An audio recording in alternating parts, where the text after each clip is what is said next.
Amin ya saudara. Saudara, mestinya yang berdiri di sini bukan saya. Ya saudara, mestinya bukan saya. Yang berdiri di sini mestinya Peter Condro. Tapi entah kenapa beliau sedang mungkin khotbah di luar atau nggak tahu kenapa saudara. Saya jujur juga saudara, tadi Pak Gembala telepon, udah deh ini saya naik. Saya ini belum ada persiapan apa-apa saudara. Tapi kita percaya saudara, Roma 8:28, Allah turut bekerja dalam segala sesuatu untuk mendatangkan kebaikan bagi kita semua. Amin saudara ya. Jadi sebelumnya saya minta maaf kalau di mana kata-kata saya salah atau menyinggung saudara, saya minta maaf saudara ya. Biar Roh Kudus saja yang memimpin saudara. Saudara, saya lagi bingung mau bawain apa nih Tuhan. Karena udah lama nggak bawain firman saudara. Jujur aja saudara Mas Sadar. Kita buka di dalam Mazmur 128.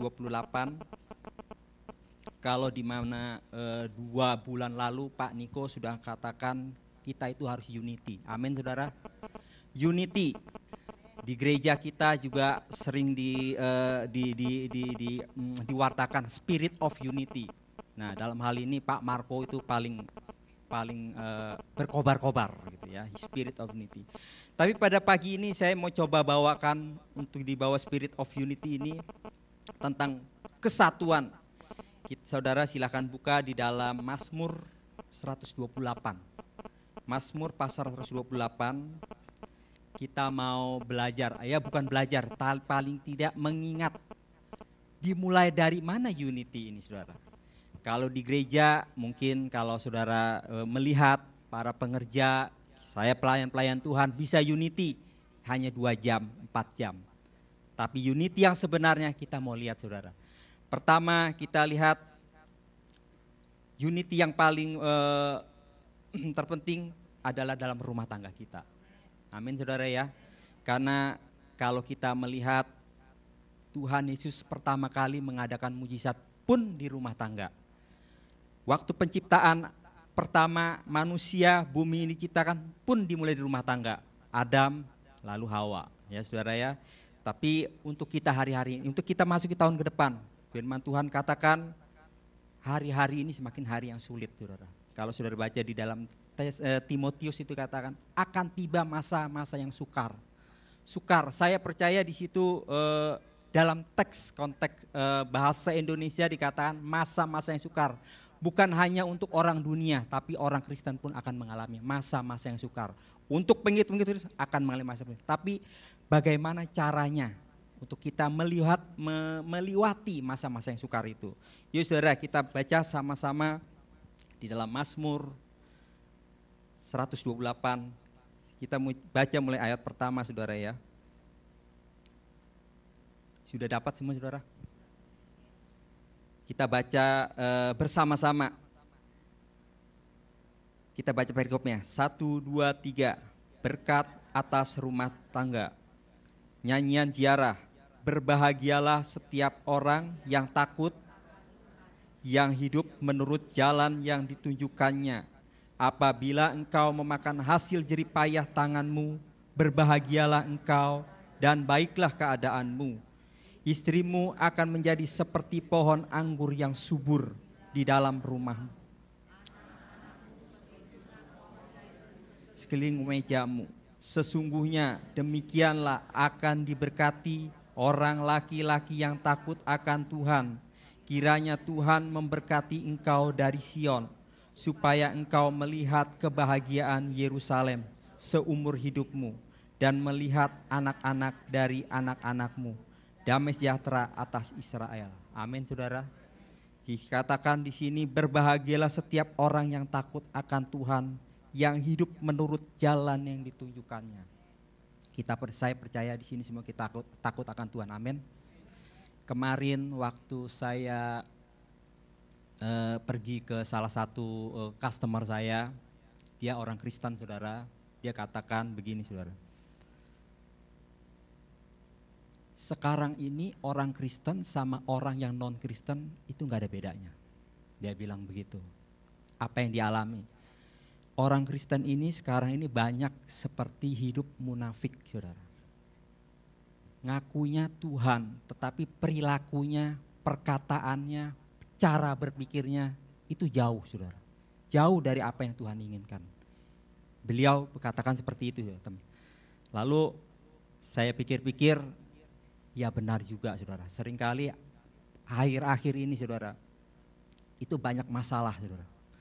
Baik dalam rumah tangga, baik perekonomian, kesehatan, segala sesuatunya itu kita akan ditempa.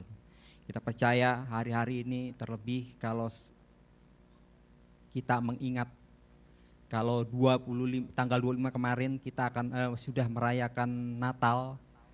Kita mengingat 2000 tahun yang lalu di mana Yesus lahir sebagai bayi, saudara. Tapi kita percaya, kita imani kelak Tuhan Yesus datang, dia sebagai raja. Sudah siapkah kita, saudara? Kemarin saya juga berbicara dengan teman, Pak Niko canangkan entering next level. Saya berpikir, saudara, entering next level itu seringkali kita kaitkan dengan berkat Tuhan yang berlimpah. Ya, amin, saudara. Berkat Tuhan yang berlimpah, enggak ada salahnya. Itu juga benar, saudara. Tapi bagaimana dengan kehidupan rohani kita? Adakah kita memperhatikan? Seringkali entering next level ditandai dengan mobil yang baru, rumah yang baru, harta benda, hal-hal jasmani yang baru. Seringkali itu. Tapi kita tahun 2013 ini, kita gak mau seperti itu, saudara. Bangun kehidupan rohani, saudara. Jangan sampai Tuhan datang, tar malam. Saya seringkali mengartikan begini, saudara, Tuhan datang itu bukan hanya kita rapture, enggak. Ntar malam kalau memang Tuhan izinkan saya pulang, ya udah Tuhan datang. Saya ketemu sama Tuhan. Bagaimana kehidupan kita? Sudah siapkah? Sudah siapkah? Atau sudah benarkah kehidupan kita sesuai dengan firman Tuhan? Ini, saudara. Tapi kita mau mulai, saudara. Mulai unity kita. Pertama, unity kita adalah mesbah kehidupan pribadi kita dengan Tuhan. Kita mau unity, kita mau intim. Kita mau lebih lagi dekat dengan Tuhan, saudara. Kita mau lebih lagi unity bersama Roh Kudus. Bagaimana kehidupan kita hari-hari ini? Apakah kita segala sesuatunya baik dalam perjalanan waktu hidup kita menanyakan, mengandalkan Roh Kudus. Apakah seperti itu? Nah, sesuai dengan konteks hari ini saya bacakan berkata serumah tangga, berbahagialah orang yang takut akan Tuhan. Jadi di sini saya mau katakan, orang yang takut akan Tuhan bukan hanya dengan perkataannya saja. Kita bisa lihat dari cara berpikirnya, dari cara berkata-kata, dari cara berperilaku kehidupannya. Itu kita bisa lihat, saudara. Kalau mungkin saudara lihat di sini 2 jam, 4 jam hamba-hamba Tuhan, saya secara khusus mungkin kita bisa nilai, oh dia orang yang begini. Tapi bagaimana dengan kehidupan hari-hari? Bagaimana dengan rumah tangganya?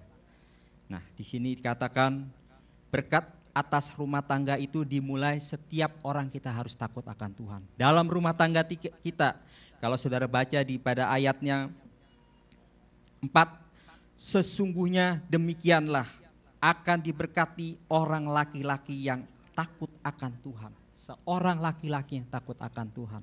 Bagaimana di sini, saudara? Kenapa disebut laki-laki, saudara?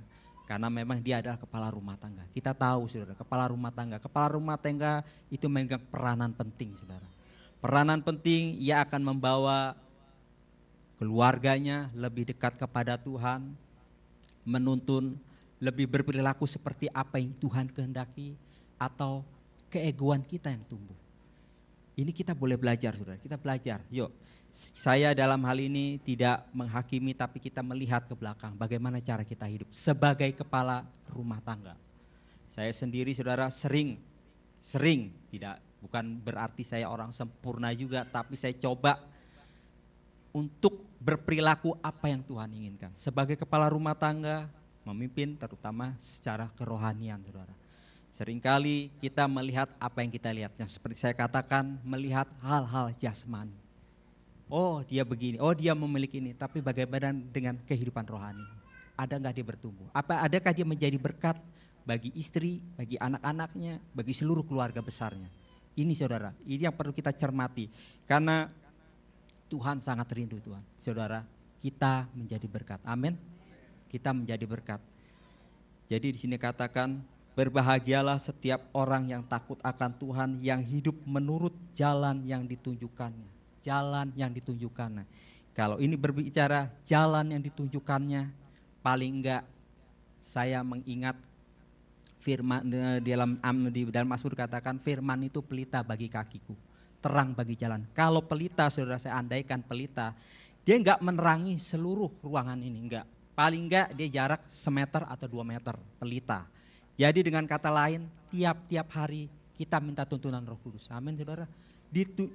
Berjalan menurut yang hidup, menurut jalan yang ditunjukkannya. Yang ditunjukkan itu tiap-tiap hari. Saya ingat, saudara, lagi itu ada seorang nabi, Elisa, saudara ya. Dia menyuruh seorang hamba Tuhan untuk mengambil sesuatu. Tetapi pada saat itu dikatakan begitu dia melakukan sesuatu, kalau nggak salah mata kapak, saudara ya. Begitu dia meminjam mata kapak itu terlepas dan kejebur ke sungai, saudara ya, kejebur ke sungai. Setelah itu dia nggak lari, dia menanyakan lagi kepada Elisa, apa yang harus saya perbuat? Jadi setiap langkah dia katakan, apa yang saya perbuat? Elisa katakan, dia harus begini. Itu, saudara. Jadi jalan yang ditempuh, yang ditunjukkannya. Seringkali kita ini hidup pagi-pagi sih masih oke, hari Minggu masih oke, saudara. Masih menyala-nyala, masih dekat sama Tuhan. Tapi begitu masuk hari Senin, ketemu dengan jalan macet, ketemu dengan hal-hal yang kita hadapi, mungkin customer kita, mungkin teman kerja kita, bagaimana, saudara? Apa yang harus kita hadapi? Seringkali keegoisan kita tumbuh, saudara. Keegoisan kita timbul, saudara. Kita seringkali hari-hari ini, terus terang aja, saudara, masuk dalam pengujian. Bagaimana dengan kehidupan saudara? Kita terus, saudara, kita belajar apa yang Tuhan mau dalam kehidupan kita. Satu, saudara, di sini katakan yang hidup menurut jalan yang ditunjukkannya. Kalau kita baca perikopnya, berkat atas rumah tangga kita. Saudara akan sia-sia mendapatkan sesuatu, mendapatkan berkat begitu banyak, tapi kalau di rumah tangga kita itu seperti neraka. Tidak sejalan, tidak sepikir, tidak seia, tidak sekata, itu tidak enak, saudara. Saya rasa begitu, saudara. Saya ini masih muda, saudara, banyak yang lebih makan garam, asam dan garam kehidupan rumah tangga. Saya percaya pasti punya pengalaman sendiri-sendiri. Saya nggak perlu menjelaskan lebih banyak, tapi saya sangat percaya kalau kita mendapatkan sesuatu, tapi di rumah kehidupan rumah tangga kita kayaknya kurang nyaman, saya rasa itu nggak ada artinya. Itu, saudara. Jadi di sini saya katakan, mari tiap hari kita senantiasa berdoa. Bagus, saudara, berdoa. Berdoa apa? Berdoa makan, berdoa tidur, terus apa? Berdoa mau pergi. Itu bagus? Bagus, saudara. Nggak salah, saudara. Saya juga itu dilakukan setiap hari. Tapi bagaimana dengan saat teduh, saudara? Saat teduh bukan hanya waktu untuk pagi, sejam, 2 jam, tetapi tiap-tiap hari. Pak Niko pernah katakan, kita menara doa, kita masuk menara doa. Menara doa bicara tentang tempat yang tinggi, menara doa bicara tentang sesuatu yang lebih tinggi daripada yang biasanya. Saya mau tambahkan di sini, menara doa kita 24 jam, saudara. Hati kita dengan Tuhan bagaimana? Firman Tuhan katakan di dalam Kisah Para Rasul, kamu akan menerima kuasa kalau Roh Kudus tinggal dalam kamu, kalau Roh Kudus turun ke atas kamu. Saya cuma berpikir begini, saudara, kalau pesawat helikopter atau pesawat terbang begitu mau turun pasti disiapkan landasannya dengan baik. Roh Kudus mau turun dalam kehidupan kita, menuntun kehidupan kita. Bagaimana kehidupan kita? Kalau kehidupan kita kacau balau, tidak mempersiapkan diri dengan benar, saya percaya, saudara, Roh Kudus itu dia akan membimbing kehidupan kita. Apalagi setelah kita percaya dengan Tuhan Yesus Kristus, kita tidak hidup intim dengan Tuhan. Ya, kita masih kompromi lah ya dengan dosa, dengan yang nyerempet. Oke, dosa enggak, nyerempet ini, sudah nyerempet ini yang sekali beda tipis, saudara, yang seringkali membuat kita salah langkah. Itu, saudara ya. Jadi di sini katakan yang hidup menurut jalan yang ditunjukkannya. Yang kedua, ayat kedua, apabila engkau memakan hasil jerih payah tanganmu, berbahagialah engkau dan baiklah keadaanmu. Ini, saudara, kalau kita hidup menurut apa yang Tuhan katakan ini, saudara mungkin pernah dengar Saya dapat uang banyak, saya dapat kebahagiaan ada gitu saudara. Di luar cerita di luar Tuhan saudara ya, cerita di luar Tuhan. Tapi itu kayaknya hilang begitu aja. Saya ngerasa sesudah terima uang itu tidak merasakan hasilnya. Ada pepatah mengatakan saudara, warisan, harta warisan itu yang diperebutkan itu tidak akan menjadi daging, katanya begitu kata orang dunia saudara. Seperti itu saudara. Capai ya capai begitu. Tapi kita sebagai anak-anak Tuhan di sini kata, apabila engkau memakan hasil jerih payah tangan, berbahagialah engkau dan baiklah keadaan. Baik keadaan kita, istrimu akan menjadi seperti pohon anggur yang subur di dalam rumahmu, anak-anakmu seperti tunas pohon zaitun sekeliling mejamu. Mau saudara istrinya menjadi pohon anggur dalam rumah kita? Amin saudara. Ini yang kerinduan Tuhan saudara. Lalu sesungguhnya demikianlah akan diberkati orang laki-laki yang takut akan Tuhan. Kiranya Tuhan memberkati engkau dari Sion supaya engkau melihat kebahagiaan Yerusalem seumur hidup. Melihat kebahagiaan Yerusalem. Seringkali kita mendengar kamu akan menjadi saksi di Yerusalem, Yudea, Samaria sampai ke ujung bumi.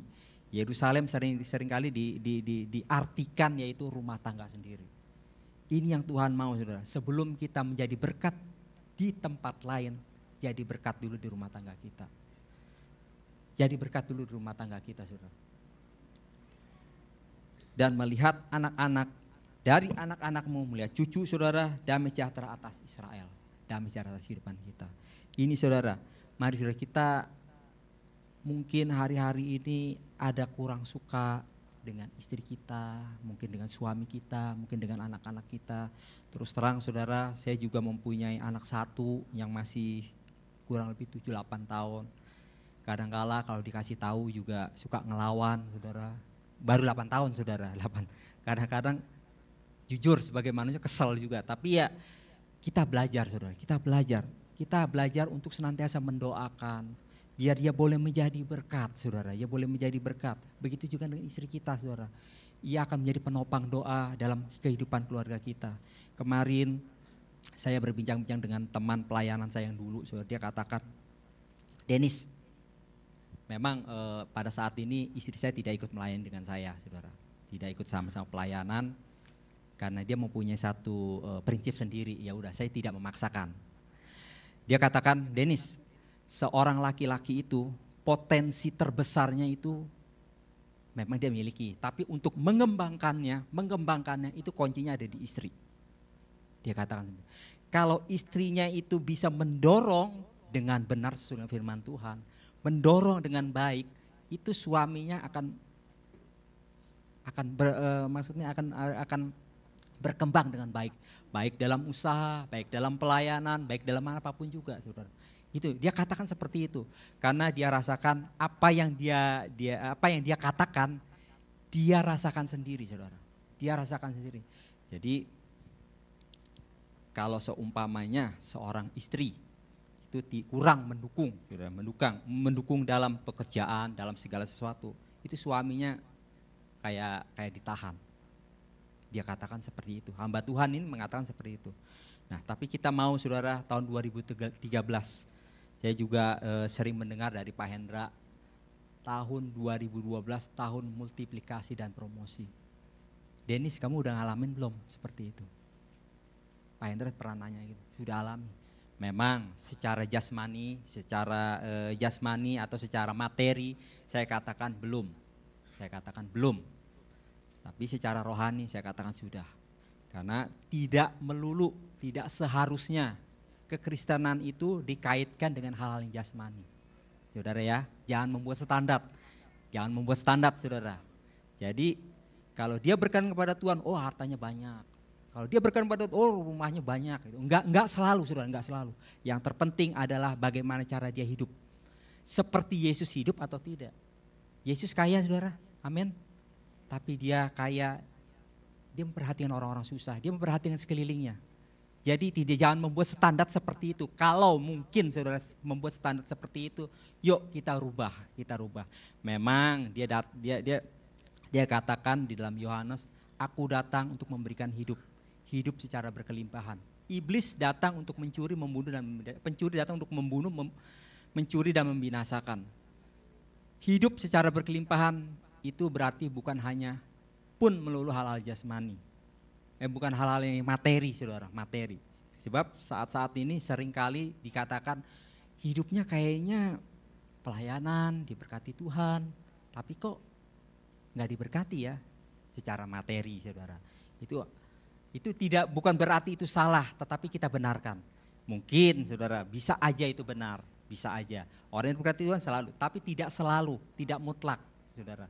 Jadi kita percaya yang penting di sini adalah bagaimana kehidupan kita dengan rumah tangga kita, dengan keluarga kita, dengan orang-orang sekitar kita, dengan keluarga besar kita. Bagaimana hubungan itu, saudara, dengan orang tua kita, itu saudara. Kita percaya, saudara, tahun ke depan, tahun next level. Kalau hari-hari ini adalah kita memiliki kasih, terus tambahkan, saudara. Buah roh, saudara, bukan hanya kasih, tapi tambahkan dengan sukacita, tambahkan dengan damai sejahtera, tambahkan dengan kebaikan, kemurahan, kesabaran, kesetiaan, kelemah lembutan, dan penguasaan diri. Penguasaan diri ini enggak gampang, saudara. Ya, saudara ya, seringkali kita di sini amin Tuhan, amin, begitu keluar dipotong sedikit panas hatinya. Seringkali itu. Hidup di Jakarta, seringkali saya katakan teman-teman, hidup kita di Jakarta seringkali mencoba membangkitkan sesuatu yang baik, yaitu sabar, kasih, murah hati, kesabaran, kemurahan, kelemah lembutan, penguasaan diri. Itu perlu lebih gampang dikembangkan di Jakarta, saudara. Lebih kembangkan di Jakarta itu lebih gampang, saudara. Jadi yuk, kalau memang kita hubungan kita dengan Tuhan baik, otomatis dengan keluarga baik, dengan sesama juga baik, saudara. Kita percaya itu, biarlah kita boleh menjadi terang. Di tahun 2013 ini, percaya saudara, penyertaan Tuhan sempurna buat kehidupan kita. Amin. Kesukaran pasti ada, pasti ada. Bukan namanya kesukaran lewat, ada. Tuhan akan memberikan kekuatan buat kita. Kita mau belajar, terus minta tuntunan Roh Kudus. Dia adalah Roh penolong. Aku akan memberikan seorang penolong. Kalau seorang bisa dirasakan atau tidak, saudara? Bisa dirasakan. Firman Tuhan katakan, aku akan memberikan seorang penolong yang lain. Bisa dirasakan enggak, saudara? Saya rasa bisa, tapi seringkali kita cuekin, saudara. Roh Kudus ada sebelah kita cuekin. Kita seringkali enggak berdiskusi, enggak nanya dengan Roh Kudus itu. Memang kayaknya aneh ya, si Denis ngomong sendiri, tapi enggak, saudara. Kita percaya ada Roh Kudus, ada Roh Kudus. Untuk menjadi suami yang baik, untuk menjadi istri yang baik, untuk menjadi anak-anak yang baik, tanpa dipimpin dengan Roh Kudus, saudara tidak akan mampu. Amin, saudara. Apalagi menjadi pelaku firman yang baik, saudara tidak akan mampu. Kita ini siapa, saudara? Kita ini kata Mazmur katakan cuma cacing-cacing yang memang nggak mampu berbuat apa-apa. Itu semua kalau kita ada sebagaimana hari ini ada, itu sebenarnya anugerah. Tapi yang Tuhan inginkan kita menjadi berkat. Kita menjadi next level, entering next level, bukan dinikmati secara diri sendiri, tapi kita sama-sama. Dengan keluarga kita tentunya sudah pasti, saudara ya. Keluarga besar kita, terlebih di lingkungan di mana kita berada. Itu kita mau kembangkan, saudara. Untuk itu, saudara, di akhir tahun ini adalah tepat waktunya di mana kita melihat ke belakang. Melihat bukan untuk membangkitkan hal-hal yang tidak baik, tapi melihat bagaimana Roh Kudus bekerja, sesuatu yang baik terus kita lakukan untuk mempersiapkan diri di tahun 2013. Kita percaya Dia Allah yang Immanuel. Dia Allah yang Immanuel, kemanapun ia ada, selalu menyertai kehidupan kita. Amin, saudara. Kita mau belajar 2013 kita menjadi berkat. Bukan hal-hal yang jasmani yang kita kembangkan, tapi hal-hal rohani. Percayalah, saudara, Tuhan tidak lama lagi akan datang. Saudara rindu gak, saudara?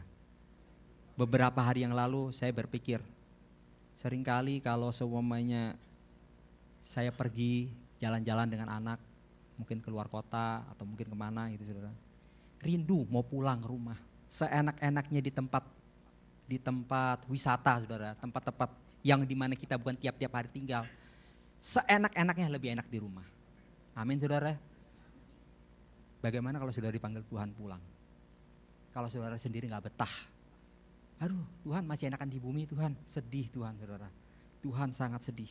Untuk itu saudara yuk kita mulai di rumah tangga kita. Kita percaya saudara kita boleh menjadi berkat. Sebagai suami, sebagai istri, sebagai anak-anak kita percaya saudara. Satu kelak Tuhan datang. Kita didapati tidak cacat dan tidak bercela, sempurna keadaan kita. Ini saudara, ini saja yang saya bawakan. Kita boleh menjadi berkat di entering next level ini. Kita percaya saudara, apa yang sudah Tuhan tetapkan bahwa korban Bapa untuk mengorbankan anaknya supaya kita kembali ke rencana semula. Kita hidup intim bersama dengan Tuhan. Itu saudara, hidup intim bersama dengan Bapa, kita boleh menjadi berkat. Itu saudara-saudara, firman Tuhan, sharing firman Tuhan. Saya undang WL pemusik